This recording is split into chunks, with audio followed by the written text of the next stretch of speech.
Magandang umaga po sa ating lahat. Sabay-sabay po nating buksan at basahin ang mga awit, chapter 81, verse 1 to 2. Verse 1, masiglang awitan ang tagapagligtas itong Diyos ni Jacob, awitang may galak. Verse 2, umawit sa saliw ng mga tamburing, kasabay ng tugtog ng lira at alpa.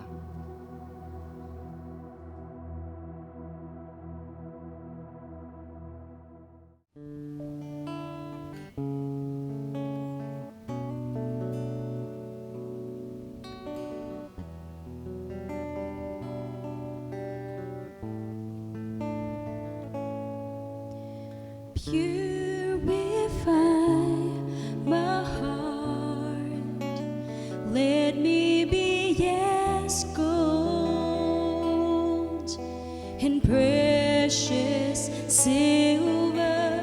Purify my heart, let me be as gold, pure gold and refinest fire. My heart's one desire is to be holy, set apart for you, Lord. I choose to be holy, set apart for you, my Master, and ready to do your will.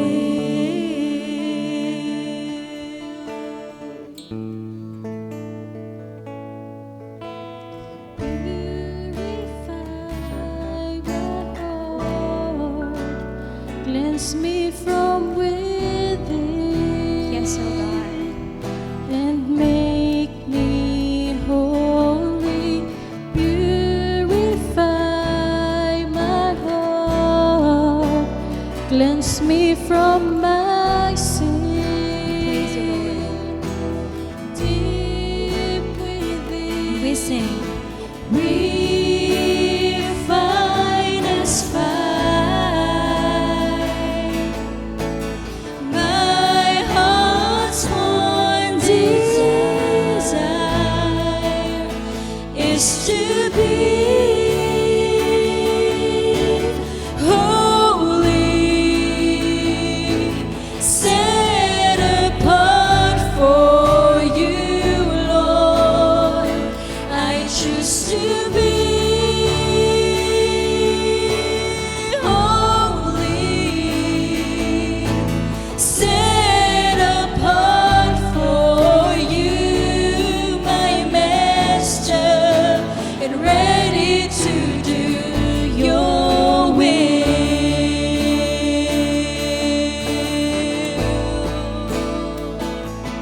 Ready to do your will. And we sing. Refinest fire. My heart's one desire is to be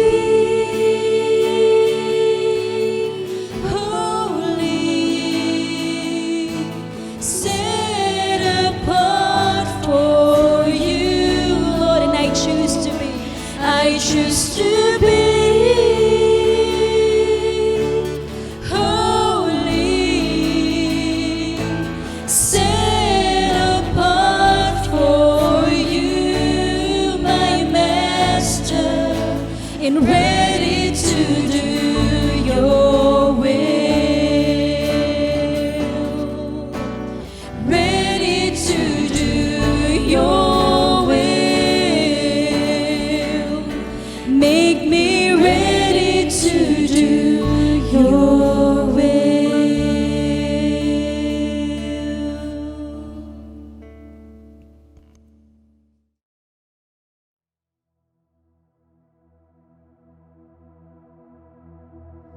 Sama-sama tayong manalangin. Holy God, maraming salamat po, Panginoon, sa araw na ito na patuloy niyo kami, Panginoong, iningatan. And we thank you, Panginoon, dahil narito po kami, Panginoon, at patuloy na nagsasamba, Panginoon, at pinupuri ang inyong pangalan sa kabila ng pandemya. And Lord, patuloy kami nagpapalinis sa inyo, anuman ang aming inisip, sinabi at ginawa na hindi niyo po nagustuhan, patawarin niyo po kami and make us acceptable, Panginoon. And as we worship, Panginoon, ngayong umaga, lahat ng ito ay aming inaalay sa inyo. Kasama ang libo-libo niyong anghel at ang sambahayang ito, Panginoon. Patuloy po namin kayong pinupuri dahil hindi niyo po kami iniwan sa kabila ng pandemya at yung undying love, Panginoon, na nandyan na patuloy naming nararanasan. Lord, i-bless niyo po ang bawat anak ninyo and we continue to worship you, Panginoon, in spirit and in truth. Maraming salamat sa patuloy niyong paggabay sa amin. In Jesus' name we pray. Amen.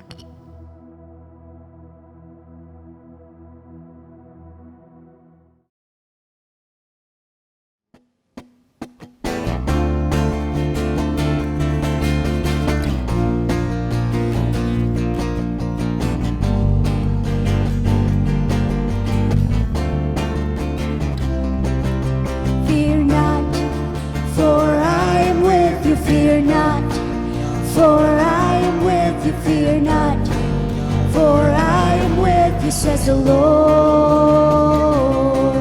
Fear not, for I am with you. Fear not, for I am with you. Fear not, for I am with you, says the Lord. I have redeemed you, I have called you by name. Child, you are mine. When you walk through the waters, I will be there. And through the flame, you're not No way, be drowned. You're not no way. be burned.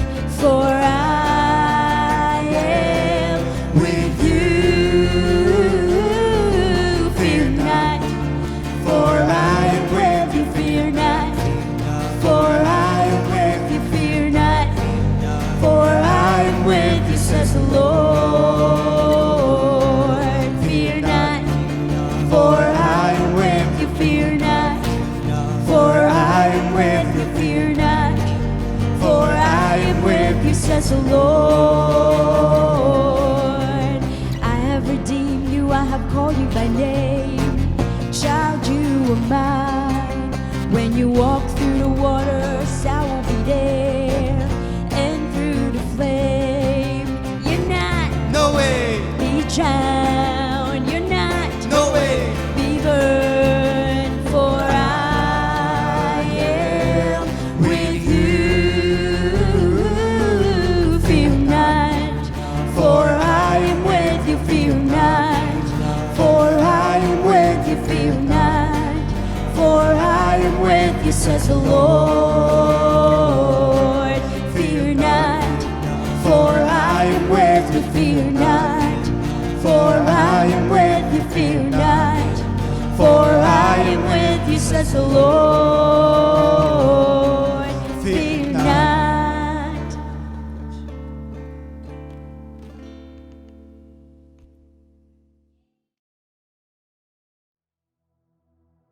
Magandang umaga po sa ating lahat. Samahan niyo po ako sa pagbasa sa salita ng Diyos sa Exodus chapter 3 verses 1 to 6.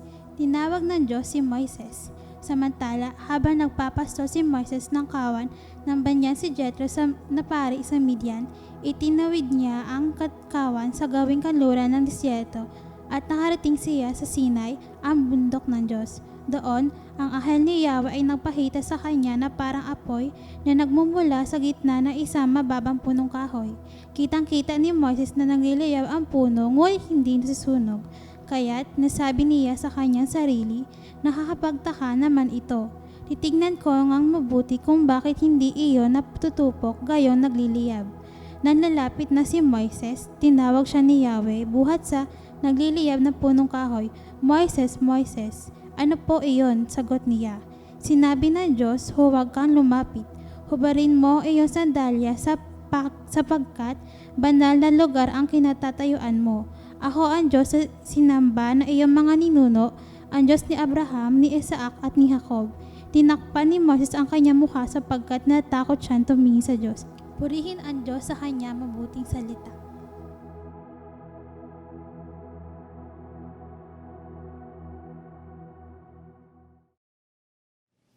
Magandang umaga po sa umagang ito.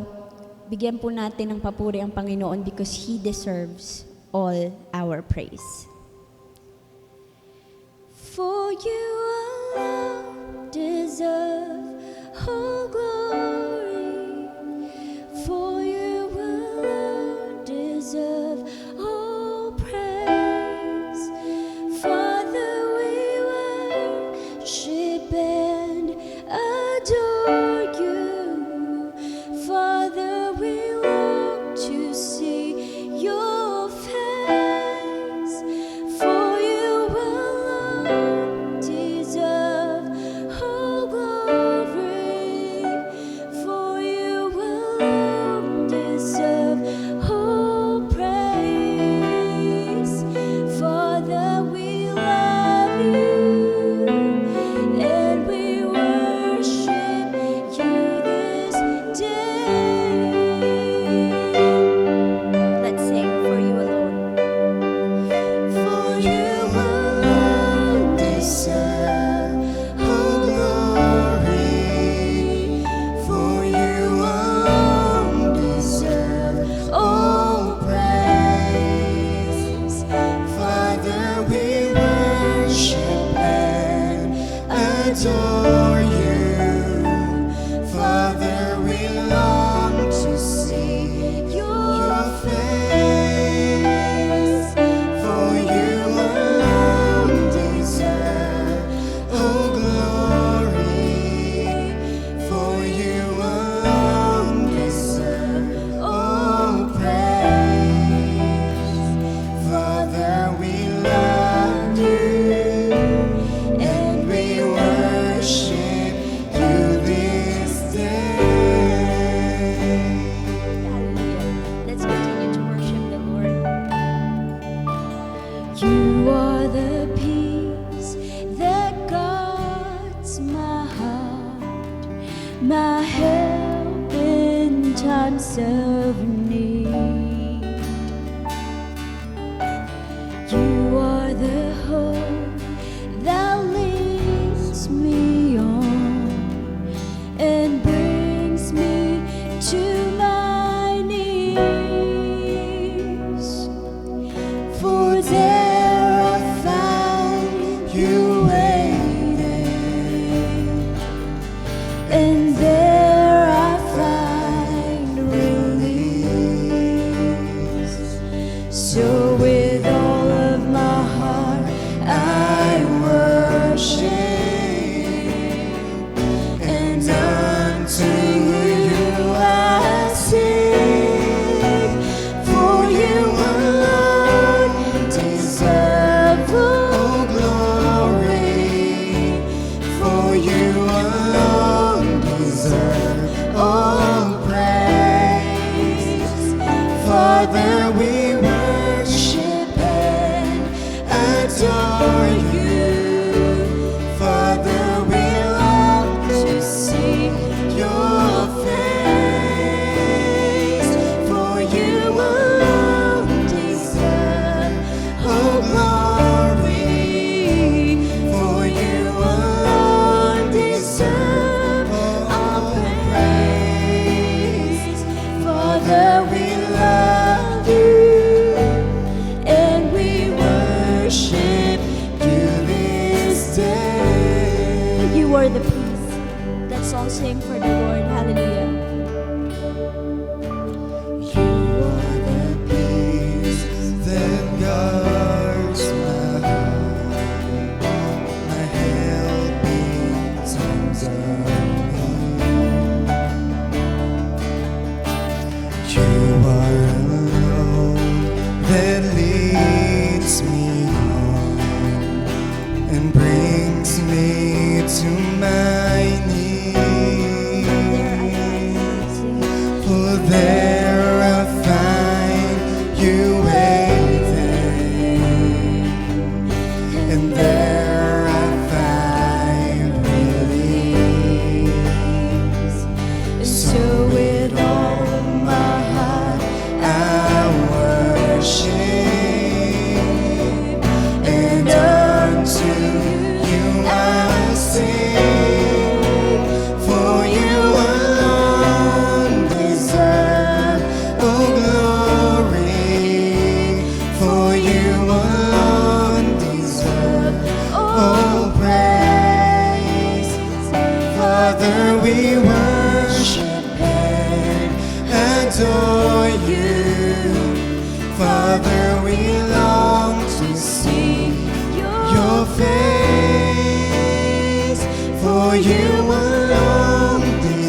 praise.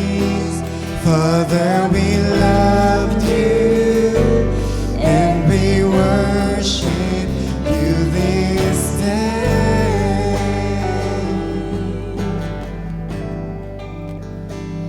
Father, we loved you and we worship you this day. For you alone, Lord, we praise you.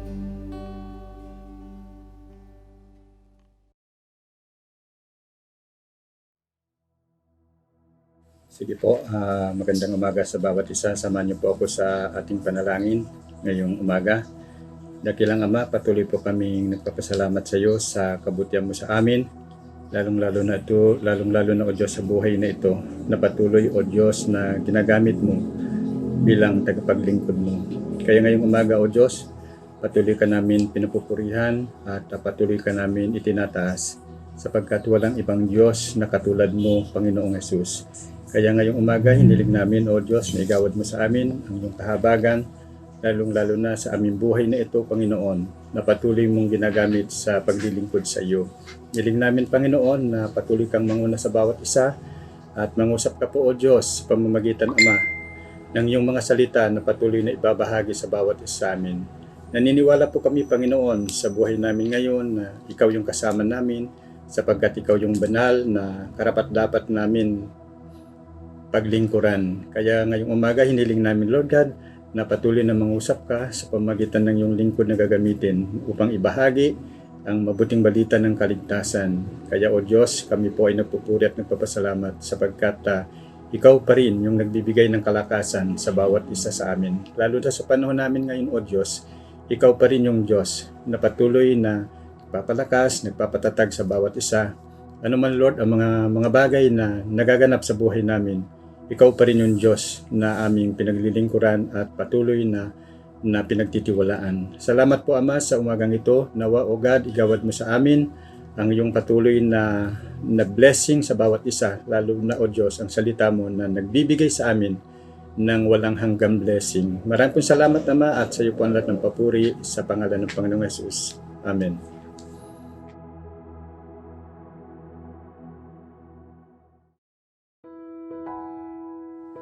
Isaiah chapter 57 verses 14 and 15. Ang sabi ni Yahweh, ang mga hinirang ay inyong bayaang magbalik sa akin. Ang bawat hadlang sa daan ay inyong alisin. Ang landas ay gawin at inyong ayusin. Ako ang kataas-taasan at banal na Diyos, ang Diyos na walang hanggan. Matataas at banal na lugar ang aking tahanan.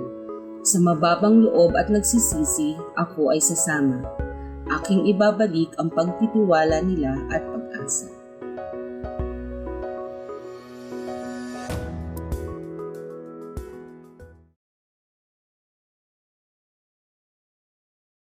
Salamat po sa Diyos na bagamat may mga quarantine at lockdown, pero ang salita po ng Diyos, alam nga po natin, hindi siya naka-quarantine, hindi nala-lockdown, at saka walang pandemic.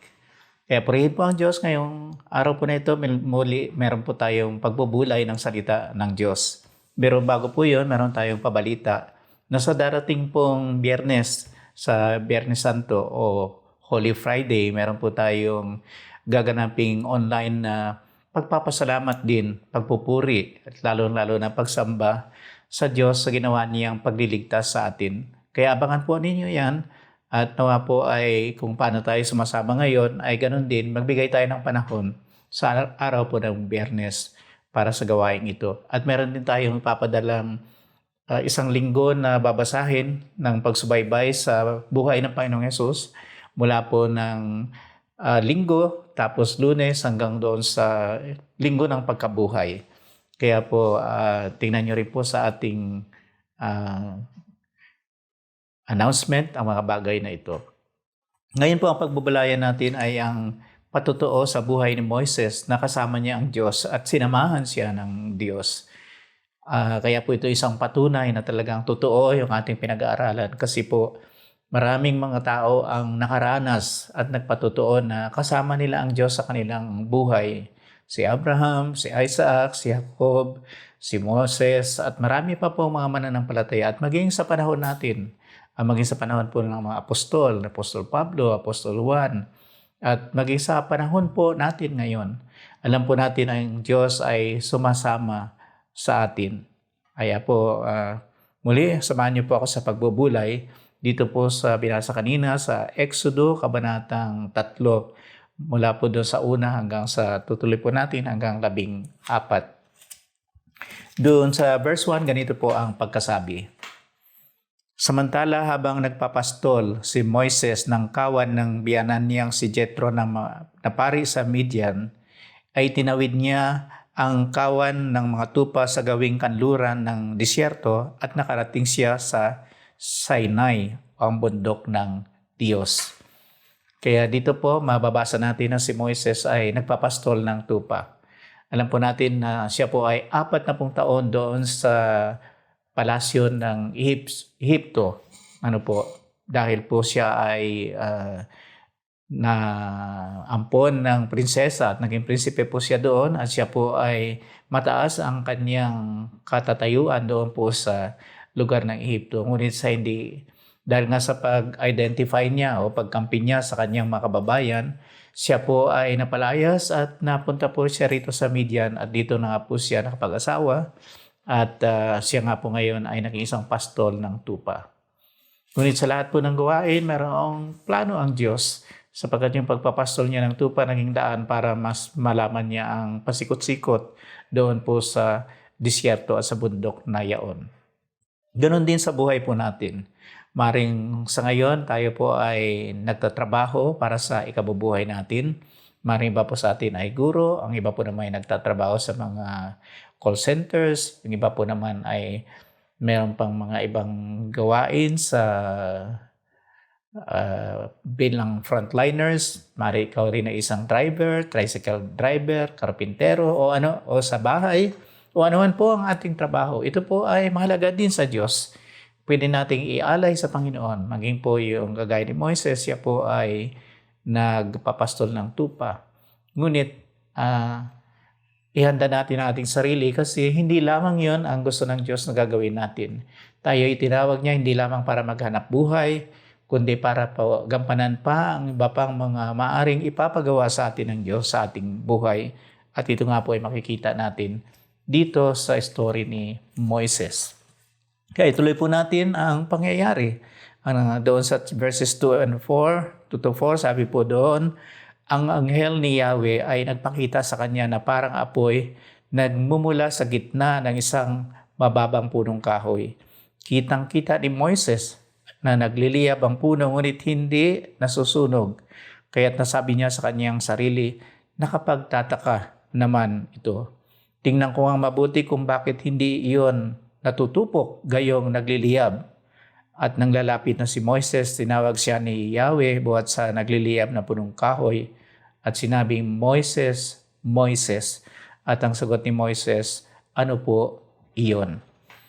Kaya dito sa pagkatawag po ng Diyos kay Moises na siyang una nating pinag-aaralan ay nagbigay po ng paraan ng Diyos para sabihin natin tinawag ang kanyang pansin. At si Moises ay parang naging curious. Gusto niyang malaman bakit yung maliit na punong kahoy o mababang punong kahoy, sabi nga po sa English ay bush, madaling matupok, ay hindi natutupok. Kaya pinuntahan niya po iyon.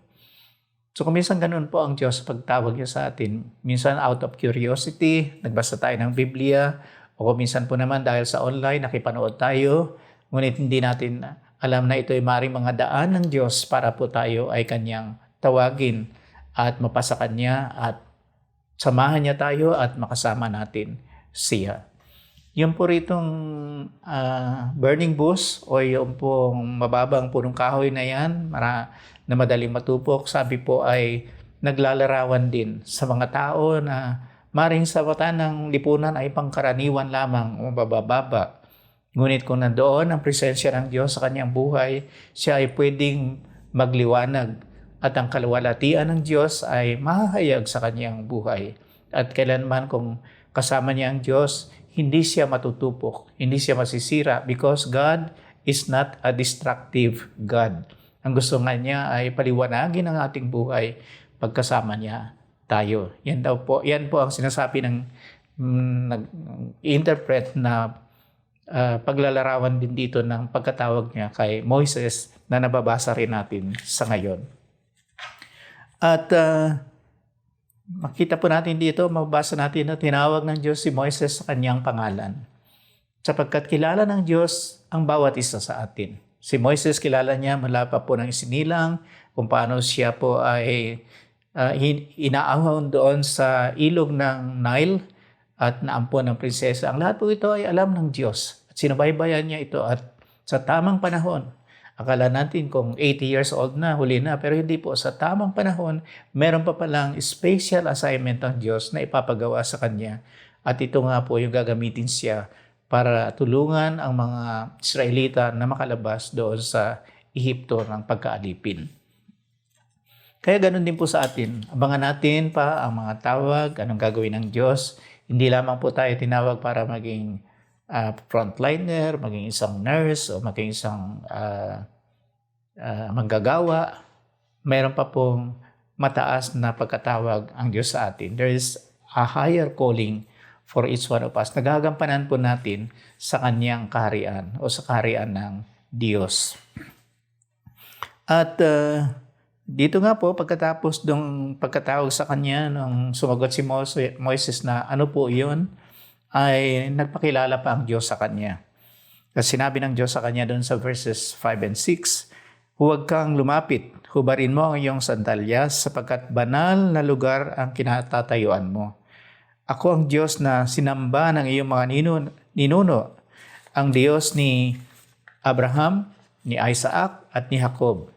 At nung malaman ito ni Moises, sinabi sa kanya ng Diyos, tinakpan ni Moises ang kanyang mukha sapagkat natatakot siyang tumingin sa Diyos. Kaya po ang pagpapakilala dito ng Diyos, una ay ang pagpapakilala ng kanyang kabanalan. Ang sabi po ng Diyos sa kanya, ang lugar na huwag kang lumapit, tubarin mo ang iyong panyapak sapagkat ang lugar na iyong tinutungan ay is a holy ground. Isang banal na lugar.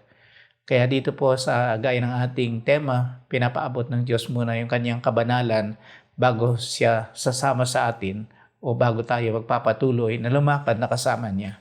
Bakit po? Kasi nga po hindi pwede magsama ang liwanag at ang dilim. At ang Diyos ay liwanag at walang anumang kadiliman sa Kanya. Kaya kung sasamahan niya tayo o sasama tayo sa Kanya, kailangan mamuhay din tayo ayon sa Kanyang kalooban. Yung kabanalan po naman hindi yung parang lagi ka nagsisimba lang, pagamat mahalaga po yung, kundi yung sa pang-araw-araw nating pamumuhay ay sinusunod natin ang kalooban ng Diyos at ang nababasa natin sa Kanyang mga banal na salita at yun ang paraan para tayo lumakad sa liwanag. Kaya sabi ng Diyos sa Kanya, alisin mo ang iyong panyapak kasi po yung panyapak o yung sandals doon po, hindi po ba yun yung ginagamit natin kung saan-saan siya nakakatapak na marurumi. Kaya po sinasabi rito ng Diyos na alisin mo ang karumihan sa iyong buhay. At sinabi pa ng Diyos sa kanya na huwag kang masyadong lalapit sa akin. Meron pong social distancing din. Ang ibig lamang po sabihin dito ng Diyos ay kailangan merong paggalang ang paglapit sa Kanya. Hindi pwedeng basta-basta na lang tayo lalapit sa Diyos. Kailangan po merong pagkamangha, paggalang, pagsamba sa ating Diyos na kinikilala at nagpapakilala sa atin. At sinabi pa rin ng Diyos na siya ang Diyos ni Abraham, ni Isaac at ni Jacob, na ito'y tinuro din ng Panginoong Yesus na sinasabi na ang Diyos na ating kinikilala, kagaya ni Abraham, ay Diyos ng mga buhay at hindi mga patay. Na ibig sabihin, si Abraham, si Isaac, si Jacob ay buhay pa rin hanggang sa ngayon.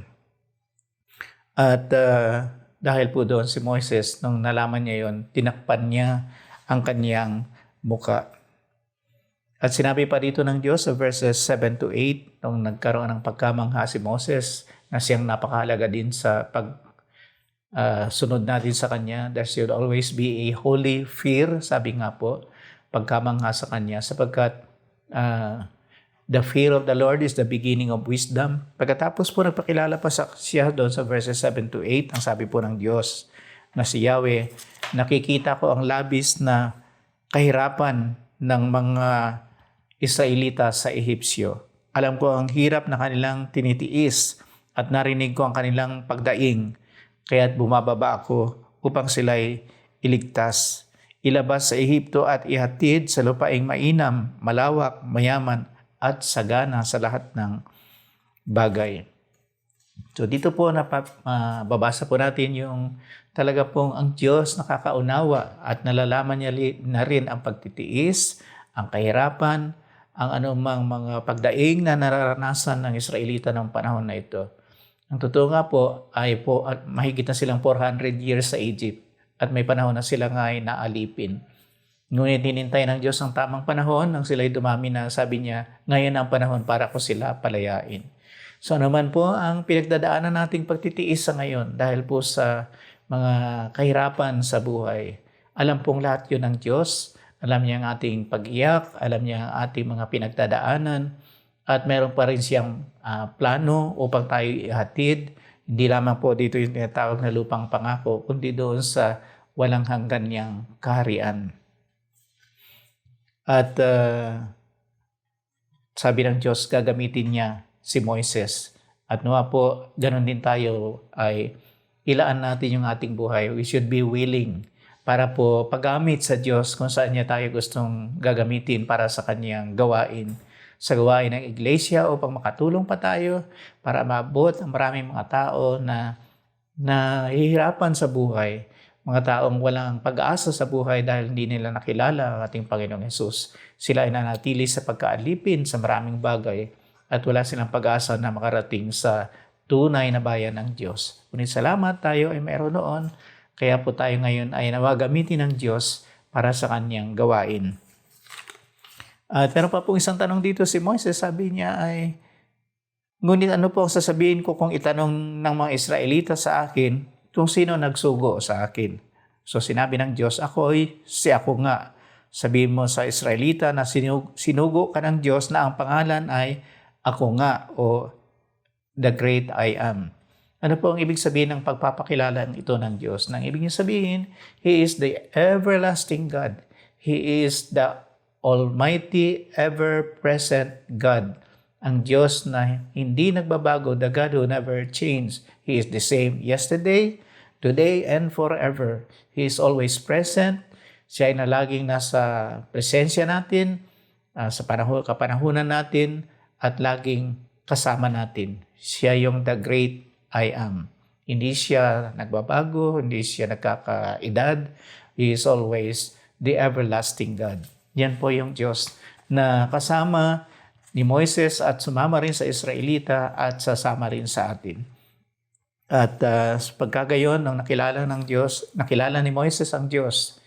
Alam niya, tinawag siya ng Diyos, nakilala niya ang Diyos na banal, makapangyarihan sa lahat, concern sa mga Israelita at concern siya sa panahon natin ngayon at sa pagpapakilala niya na hindi siya nagbabago kahit kailanman ay sabi niya, ngayon sinusugo kita. At ang sabi po niya dito ay papapuntahin kita sa Faraon upang ilabas mo sa Ehipto ang aking bayang Israel. At sinabi, huwag ka mag-alala, sabi ng Diyos, hindi kita pababayaan. At ito magiging katibayan na ako ay nagsugo sa iyo sa bundok, ding ito sasambahin ninyo ako kapag nailabas mo na sa Ehipto ang aking bayan, sabi ng Diyos. Kaya pagka tayo po ay sinugo ng Diyos, binigyan tayo ng assignment, sabi niya, hindi kita pababayaan, hindi kita iiwan, sasamahan kita, akong gagawa, kailangan lang paggamit mo ang iyong buhay para sa aking gawain. At sabi niya bilang patunay, pag nakikita mo ang bundok na ito ng Sinai, ay sabi niya, dito mo sila dadalahin at dito rin kayo sasamba sa bundok na ito pag nailabas mo na sila sa Ehipto. Kaya plinano na ito ng Diyos, meron na itong katuparan. At ang lahat ng plano ng Diyos na maaari niyang masabi sa atin o sinabi niya sa atin, ay bibigyan niya ng katuparan. At nung panahon niyon, yung malaking bundok na yon, ang siyang patutuo na tutuparin niya ang kanyang pangako. At ngayon po naman, makikita natin ang krus ng Panginoong Yesus at ang Panginoong Yesus na nag-aalay ng buhay sa atin. Alam po natin ang lahat ng kanyang ipinangako sa atin patungo doon sa buhay na sagana at mapayapa at walang kamatayan at buhay na walang hanggan ay mararanasan natin. Kaya pagpalain po tayo ng Diyos, patuloy niya tayong samahan, patuloy po nating sundin ang kanyang kalooban.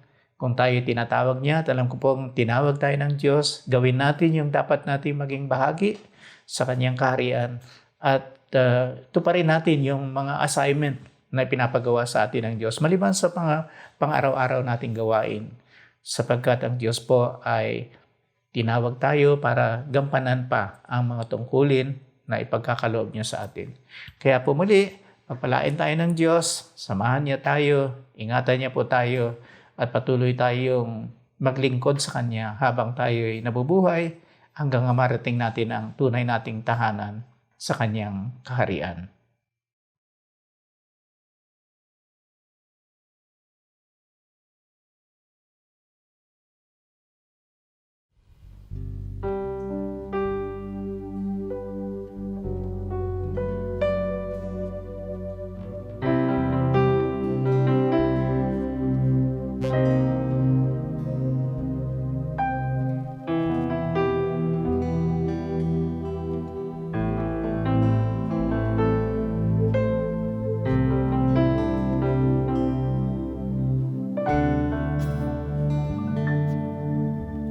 Beautiful Lord, wonderful Savior, I know for sure all of my days are held in your hands, crouching to your perfect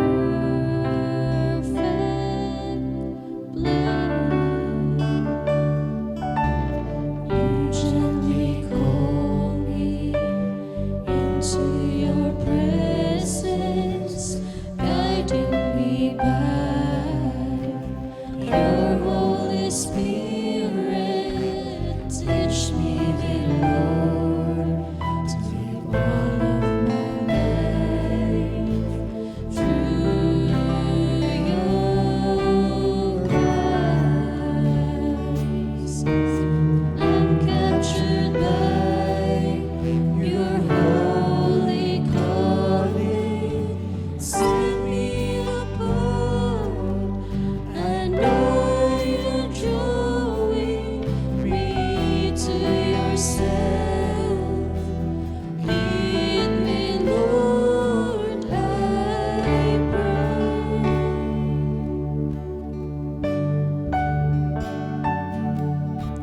Take me, mold me, use me, fill me. I give my life to the Potter's hands. Hold me, guide me, lead me, walk beside me.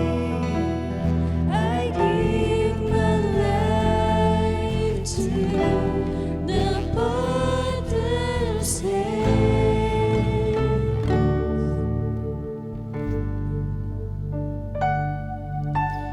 You gently call me into your presence, guiding me by your Holy Spirit. Teach me, dear Lord, to live it all of my life through your eyes. I'm captured by your holy calling. Set me apart. I know you're drawing me to yourself.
through the butter's haze.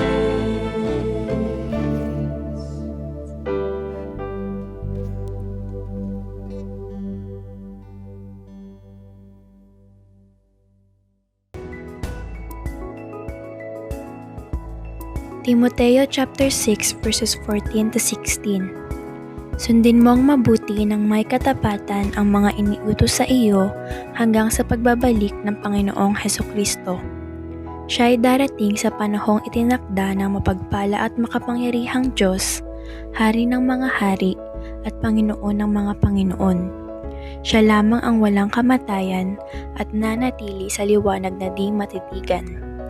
Walang taong nakakita o makakakita sa Kanya. Sa Kanya ang karangalan at kapangyarihang walang hanggan. Amen.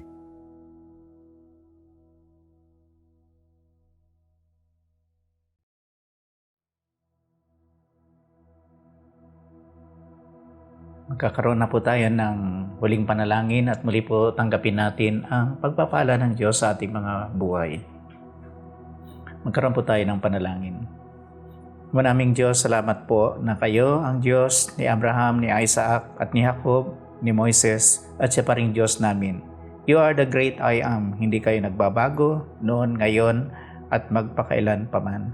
Kinikilala po namin na kayo ay Diyos na banal. Ngunit salamat po na kahit kayo ay Diyos na banal, willing kayong sumama.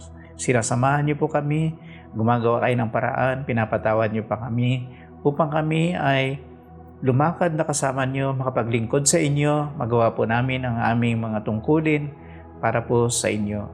At ngayon, ang patuloy na pag-iingat ng Diyos sa atin para hindi tayo magkasala, ang Diyos na siyang nagbibigay sa atin ng kalakasan sa ating paglalakbay at ang Diyos na siyang sumasama sa atin upang magampanan natin ang Kanyang kalooban ay samahan niya tayo ngayon at magpakailanman. The Lord bless you, the Lord keep you, and the Lord make His face shine upon you now and forever. In the name of our Lord Jesus Christ, Amen.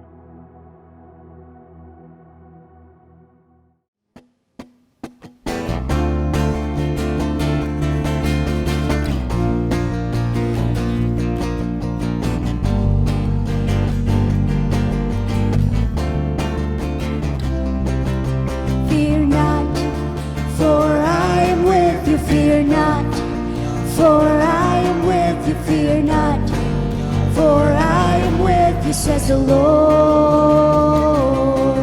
Fear not, for I am with you. Fear not, for I am with you. Fear not, for I am with you, says the Lord. I have redeemed you, I have called you by name. Child, you are mine. When you walk through the waters, I will be there. And through the flame, you're not No way, be drowned. You're not no way. be burned. For I am with you.